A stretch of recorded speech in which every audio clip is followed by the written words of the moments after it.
नमस्कार दोस्तों, पिछले वीडियो में हमने जाना महाभारत युद्ध के प्रमुख खलनायक दुर्योधन के जन्म, शिक्षा, कर्ण के साथ मित्रता और पांडवों के साथ शत्रुता के विषय में।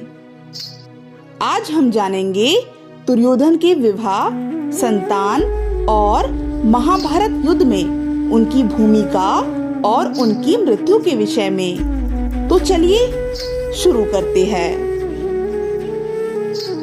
अब हम जानते हैं दुर्योधन के विवाह और संतानों के विषय में। दुर्योधन की पत्नी का नाम भानुमति था। भानुमति काम्बोज के राजा चंद्रवर्मा की पुत्री थी।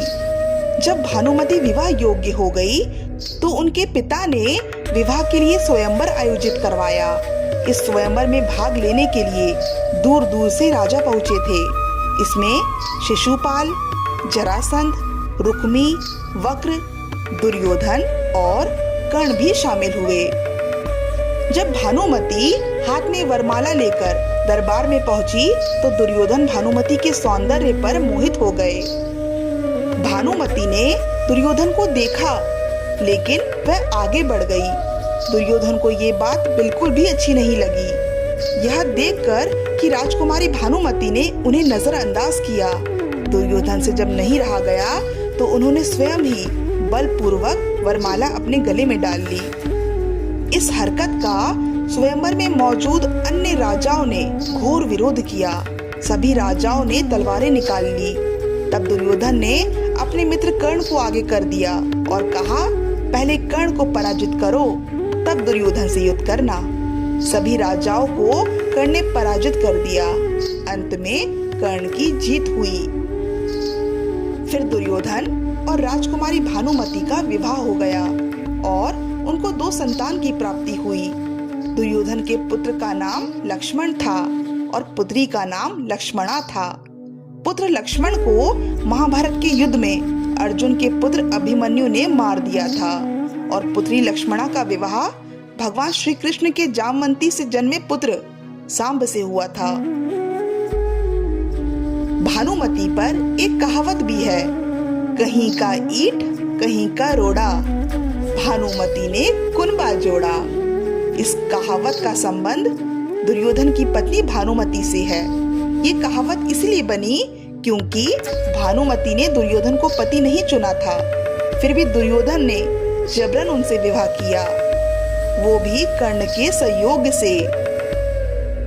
और उनकी बेटी लक्ष्मणा को कृष्ण पुत्र सांब ने हरण कर लिया। इस कारण ये कहावत बनी, जो आज भी काफी प्रचलित है। अब हम जानते हैं महाभारत युद्ध में दुर्योधन की भूमिका और उनकी मृत्यु के विषय में। महाभारत का युद्ध अपने अंत की ओर बढ़ रहा था।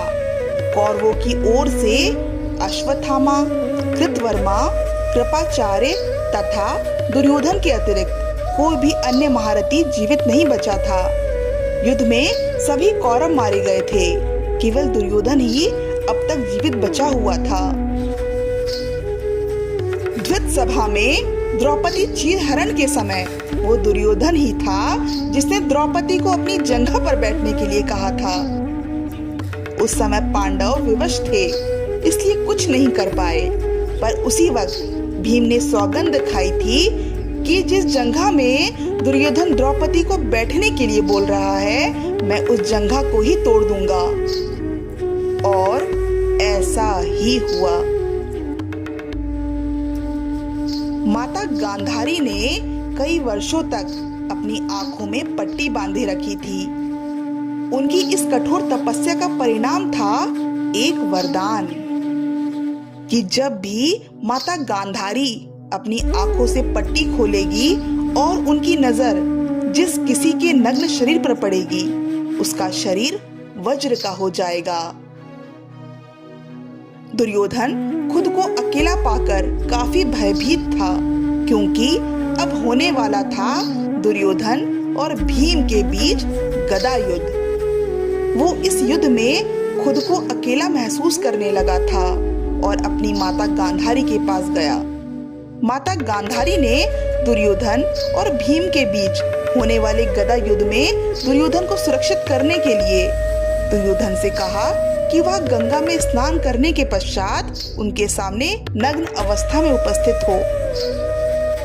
लेकिन श्री कृष्ण की योजना और बहकावे के कारण दुर्योधन का समस्त शरीर वज्र का नहीं हो सका, क्योंकि जब दुर्योधन गंगा स्नान के बाद नग्न अवस्था में माता गांधारी के समक्ष उपस्थित होने के लिए आ रहे थे, तभी मार्ग में उनकी भेंट श्री कृष्ण से हो गई। श्री कृष्ण ने दुर्योधन से कहा, दुर्योधन, इतने बड़े होने के बाद भी तुम अपनी माता के समक्ष तुम पूर्ण नग्न होकर कैसे जा सकते हो? क्या तुम्हें तनिक भी लज्जा नहीं आती? इस पर दुर्योधन ने अपनी जंघा पर पत्ते लपेट लिए और माता गांधारी के समक्ष उपस्थित हो गए। जब माता गांधारी ने अपने पुत्र के शरीर को वज्र जैसा मजबूत बनाने के लिए अपनी आंखों से पट्टी हटाई तो उन्होंने देखा कि दुर्योधन पूरी तरह से नग्न अवस्था में नहीं थे, अर्थात उन्होंने अपने गुप्त अंगों और अपनी जांघाओं को ढका हुआ था। माता गांधारी की नजर दुर्योधन की जांघों को छोड़कर उनके शरीर के जिस जिस अंग पर पड़ी वो पत्थर जैसा मजबूत बन गया। इसके बाद माता गांधारी ने तुरंत ही अपनी आंखों पर पट्टी बांध ली और दुर्योधन से कहा, पुत्र, मैंने अपनी दृष्टि से तुम्हारी जांघों को छोड़कर बाकी सारा शरीर सुरक्षित कर दिया है।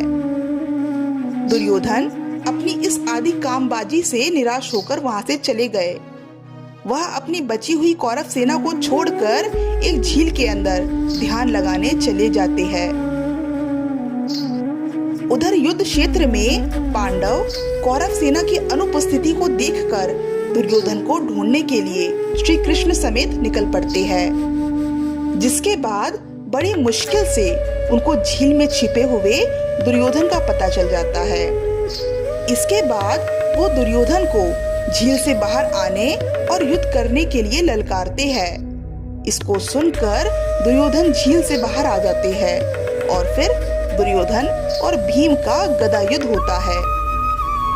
युद्ध में वो अपनी माता गांधारी के दिए हुए वज्र शरीर रूपी वरदान की बदौलत भीम को काफी हद तक हरा देते हैं, किंतु आखिर में श्री कृष्ण भीम को इशारा कर दुर्योधन की जंघा पर गदा से वार करने के लिए कहते हैं और द्युत सभा में द्रौपदी चीरहरण के समय दुर्योधन की जंघाओं को तोड़ने की ली हुई प्रतिज्ञा को याद दिलाते हैं। गदा युद्ध के नियम अनुसार गदा युद्ध में शरीर के निचले भाग पर हमला नहीं करते हैं, पर श्री कृष्ण के कहने पर भीम दुर्योधन की जांघों पर वार पे वार करते हैं और उनको बुरी तरह से घायल कर देते हैं। अपने सबसे प्रिय शिष्य दुर्योधन को मरता हुआ देख श्री कृष्ण के ज्येष्ठ भ्राता बलराम वहां आ जाते हैं और भीम पर हमला कर देते हैं। फिर श्री कृष्ण उनको समझाते हैं और शांत करके वापस चले जाने के लिए मनाते हैं। भीम के हाथों हारने के बाद दुर्योधन को तड़पता हुआ अधमरा छोड़कर श्री कृष्ण समेत समस्त पांडव अपने शिविरों की ओर चले जाते हैं। रात के दौरान जब दुर्योधन तड़प रहे होते हैं, तब कौरव सेना के बचे हुए योद्धाओं में से 3 योद्धा कृपाचार्य, अश्वत्थामा और कृतवर्मा वहां आते हैं। तब दुर्योधन उनको अपनी हालत का कारण बताते हैं, जिसको देखकर अश्वत्थामा क्रोधित हो जाते हैं और अपने मित्र दुर्योधन से पांडवों को मारने की प्रतिज्ञा कर पांडवों के शिविर की ओर चल देते हैं। उनके जाने के बाद रात के समय दुर्योधन का तड़प तड़प कर अंत हो जाता है। तो ये थी दोस्तों महाभारत के प्रमुख खलनायक दुर्योधन के जीवन से जुड़ी कुछ प्रमुख घटनाएं। दुर्योधन के इस महत्वाकांक्षी व्यक्तित्व का कारण हम किसे समझे?